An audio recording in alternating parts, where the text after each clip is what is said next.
नमस्कार दोस्तों, स्वागत है आपका अपना भक्ति ज्ञान 11 चैनल में। ज्येष्ठ मास की शुक्ल पक्ष की एकादशी को निर्जला एकादशी कहा जाता है। इस दिन विधि विधान से श्री हरि विष्णु की पूजा आराधना की जाती है। तो आज के इस वीडियो में हम जानेंगे निर्जला एकादशी 2024 कब है, पारण शुभ मुहूर्त क्या रहेगा, इसका महत्व क्या है, क्या पहली बार एकादशी व्रत शुरू कर सकते हैं इस दिन से, क्या निर्जला रहना जरूरी है, क्या फलाहार कर सकते हैं या नहीं कर सकते हैं, पानी कब और कैसे पिएंगे। साथ ही हम जानेंगे कि इस दिन हमें पानी किस तरीके से पीना चाहिए और कब पीना चाहिए। तो चलिए आज का वीडियो शुरू करते हैं। अगर वीडियो पर आप नए हैं तो चैनल को सब्सक्राइब कर लीजिए, नोटिफिकेशन बेल को भी ऑन कर लीजिए ताकि इस तरह का वीडियो जब भी अपलोड होगा सबसे पहला नोटिफिकेशन आपको मिल जाएगा। निर्जला एकादशी, जैसा कि नाम से ही पता चलता है कि इस व्रत में जल भी नहीं लिया जाता है। बाकी एकादशी में आप पानी पी सकते हैं, फलाहार कर सकते हैं, लेकिन निर्जला एकादशी में अन्न, जल और फल सभी चीज़ों का त्याग करके पूरी तरह से निर्जल रहकर ये व्रत किया जाता है।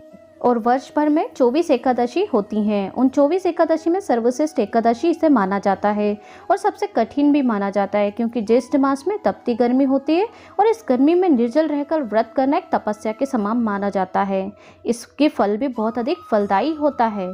ऐसा कहा जाता है कि आप पूरे साल की कोई एकादशी का व्रत नहीं करें, केवल आप निर्जला एकादशी का व्रत कर लें। तो अगर आप निर्जल रहकर ये व्रत कर लेते हैं तो आपको वर्ष भर की एकादशी का संपूर्ण फल प्राप्त हो जाता है। निर्जला एकादशी के नियम कठोर हैं तो इसका फल भी बहुत ज़्यादा मीठा है, इसका फल बहुत अधिक है। तो अगर आप निर्जला एकादशी का व्रत निर्जल रहकर कर पाते हैं तो अत्यंत श्रेष्ठ हैं। मान लीजिए आपका स्वास्थ्य ठीक नहीं है, आप निर्जल नहीं रह पाते हैं, तो फलाहार द्वारा, जलाहार द्वारा भी आप इस व्रत को कर सकते हैं। देखिए, आप सारी एकादशी का व्रत भी नहीं करते हैं तो भी आप निर्जला एकादशी के दिन व्रत धारण कर सकते हैं। जरूरी नहीं है कि आप सभी एकादशी का व्रत करें, लेकिन आपको निर्जला एकादशी का व्रत करना चाहिए। निर्जल नहीं रहकर केवल फलाहार लेकर भी आप ये व्रत कर सकते हैं। तो भी आपको ये एकादशी साल की सबसे बड़ी एकादशी मानी जाती है। तो इस दिन विधि विधान से किया हुआ व्रत का फल सर्वाधिक उत्तम प्राप्त होता है। दान का फल बहुत अधिक प्राप्त होता है। भगवान श्री हरि के नाम का जाप का फल बहुत अधिक प्राप्त होता है। भगवान श्री हरि विष्णु का किसी भी मंत्र, स्तुति मंत्र, विष्णु सहस्त्र नाम का पाठ इस दिन अवश्य करना चाहिए, या विष्णु मंत्र के बीज मंत्र जो होते हैं उनका भी आप जाप कर सकते हैं। तो इस तरीके से निर्जला एकादशी के दिन घड़े का दान करना सर्वश्रेष्ठ माना जाता है। जल से भरे घड़े का दान करना श्रेष्ठ उत्तम कहा गया है। अगर आप इस दिन भूखे को खाना खिलाते हैं, प्यासे को पानी पिलाते हैं तो आपको सर्वोत्तम फल की प्राप्ति होती है। कई लोग तो प्याऊ लगवाते हैं, जल बांटते हैं, क्योंकि आज के दिन जल बांटना, जल का वितरण करना बहुत अधिक श्रेष्ठ माना जाता है। और अगर आप जल का वितरण कर रहे हैं तो इसका फल और अधिक श्रेष्ठ माना गया है। स्वयं प्यासे रहकर दूसरों को जल पिलाना 1000 पुण्यों के बराबर फल मिलता है। तो भक्त पहली बार अगर निर्जला एकादशी का व्रत करना चाहते हैं तो इसका शुभ मुहूर्त, शुभ तिथि क्या होगा, चलिए अब हम आपको बता देते हैं। तो कई लोग जानना चाहते हैं कि क्या हम पहली बार एकादशी का व्रत प्रारंभ कर सकते हैं निर्जला एकादशी से। तो देखिए, निर्जला एकादशी है, बड़ी एकादशी है, तो इस दिन से आप एकादशी का व्रत प्रारंभ कर सकते हैं। अब बात करते हैं कि निर्जला एकादशी कब है, तो इसकी शुभ तिथि क्या है।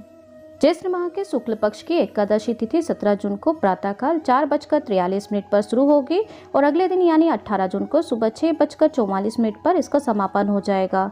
तो सूर्योदय एकादशी तिथि से प्राप्त हो रही है 18 जून मंगलवार के दिन, तो इसलिए निर्जला एकादशी का व्रत 18 जून मंगलवार को रखा जाएगा।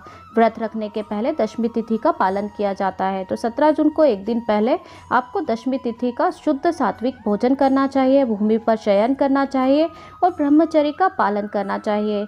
इस तरीके से आपको दशमी तिथि का पालन करते हुए 11 का आपको व्रत करना होगा, जिसे निर्जला एकादशी कहा जाएगा। अब हम जानेंगे निर्जला एकादशी की पूजा विधि। तो दूसरे दिन 18 जून को सुबह ब्रह्म मुहूर्त में उठकर स्नान आदि से निवृत्त होकर सर्वप्रथम भगवान सूर्य नारायण को जल अर्पित करें। इसके बाद पीले वस्त्र पहनकर भगवान विष्णु की पूजा करें, व्रत का संकल्प लें, भगवान विष्णु को पीले फूल, पंचामृत, तुलसी दल अर्पित करें, साथ ही भगवान विष्णु और माँ लक्ष्मी के मंत्रों का जाप करें।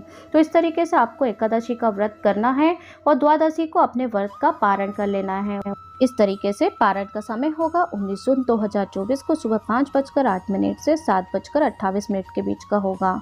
आपको इस बीच में व्रत खोल लेना है, व्रत का पारण कर लेना चाहिए, क्योंकि द्वादशी समाप्त होने के बाद व्रत का पारण करना पाप के समान माना जाता है। इसलिए अपने व्रत का पारण सही समय पर कर लीजिए।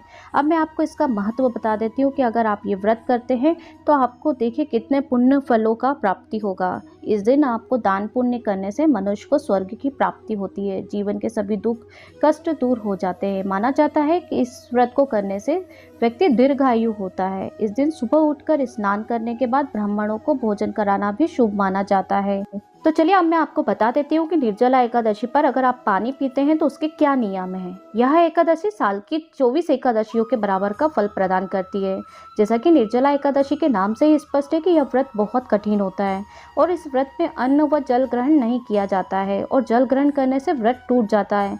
लेकिन इसके कुछ नियम हैं जिनका पालन करते हुए आप जल ग्रहण कर सकते हैं।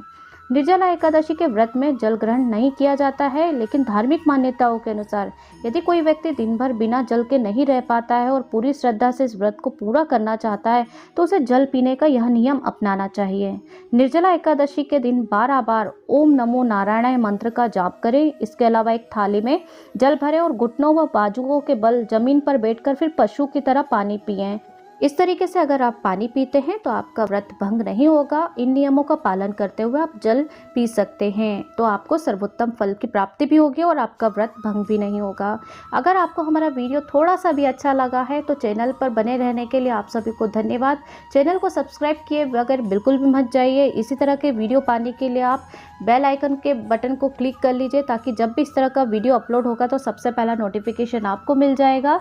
और इस तरीके से हम आपको निर्जला एकादशी से संबंधित और भी व्रत तीज त्योहारों के वीडियो आपको लाते रहेंगे। मिलती हूँ मैं आपसे नेक्स्ट वीडियो में, तब तक के लिए जय श्री हरि नारायण, जय लक्ष्मी नारायण।